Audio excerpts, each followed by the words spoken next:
ایک انگریز تھا UK کا، اس نے جب یہ واقعہ پڑھا قرآن کریم میں کہ تخت بلقیس جو ہے وہ پلک جھپکنے میں لایا گیا، ایک پلک جھپکنے میں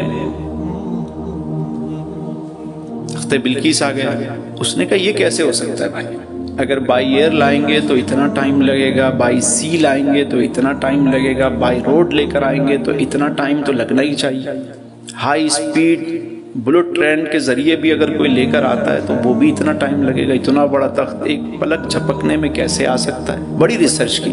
اچھا، گورے کی یہ تو عادت ہے نا کہ وہ ریسرچ کرتا ہے، تحقیق کرتا ہے، ہم تو ریسرچ اور تحقیق اور ان چیزوں اس لفظ سے ہی دور بھاگتے ہیں کہ یہ کیا ہے۔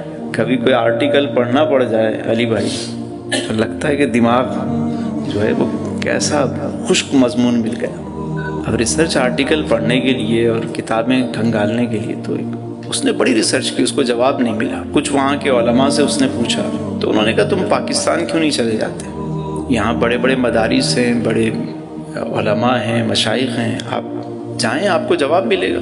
پاکستان آ گیا تو یہاں جو جماعت اس کو لے کر آئی پاکستان، وہ کبھی یہاں لے کر جائے، کبھی وہاں لے کر جائے، علماء بتائیں کہ بھائی یہ کرامت ہے، اگر ولی سے سرزد ہو تو وہ کرامت ہے، نبی سے ایسا واقعہ محیر العقول کوئی واقعہ سرزد ہو تو وہ معجزہ کہلاتا ہے۔ انہوں نے ان کو قائل کرنے کی، بتانے کی کوشش کی، لیکن وہ سیٹسفائی نہیں ہوا۔ تو لاہور میں تھا تو انہوں نے کہا بھئی ایک کام کیوں نہیں کرتے، چلو تم آئے ہو پاکستان تو تمہیں لاہور گھما دیں۔ چلے جی۔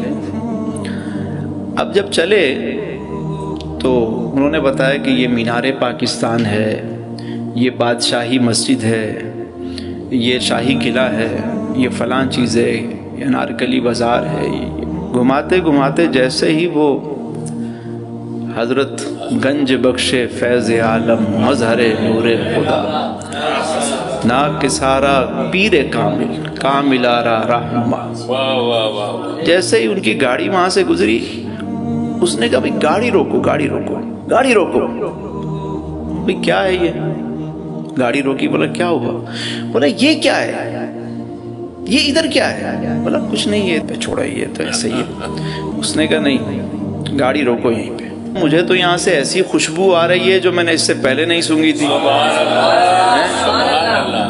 کہنے لگا مجھے لے کر چلو یہاں پہ، چلو۔ انہوں نے کہا چلو بھائی اب مہمان ہے تو چلو اس کو لے گئے۔ بھائی اندر لے کر گئے جب اس کو، تو جیسے ہی اندر لے کر گئے کیا دیکھتے ہیں، سامنے ایک بابا کھڑے ہیں، بزرگ ہیں، ان کے ہاتھ میں جو ہے وہ کیتلی ہے اور دوسرے ہاتھ میں کپ ہے۔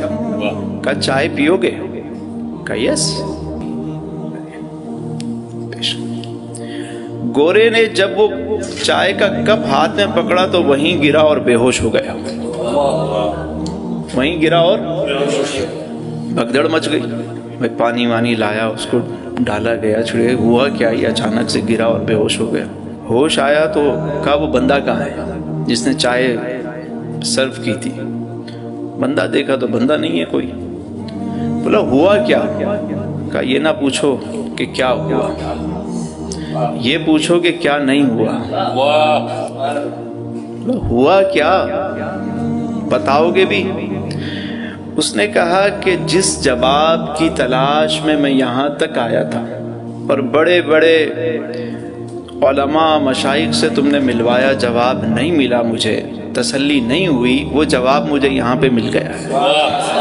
سبحان اللہ۔ میں نے کہا وہ کیسے؟ کہنے لگے وہ ایسے کہ یہ جو کپ میرے ہاتھ میں تمہیں نظر آ رہا ہے کافی کا، یہ وہ ہے کہ جسے میں پکڑ کر اپنے بیڈ روم میں بیٹھ کر جس کپ میں میں کافی پیا کرتا تھا، وہی کپ اس میں مجھے انہوں نے چائے پیش کی، اسی کپ میں انہوں نے مجھے چائے پیش کی اور مجھے جواب دے دیا کہ جیسے تمہارے بیڈ روم سے یہ کپ یہاں پر آیا ہے نا، ایسے ہی تخت بلقیس وہاں سے یہاں پہنچا تھا۔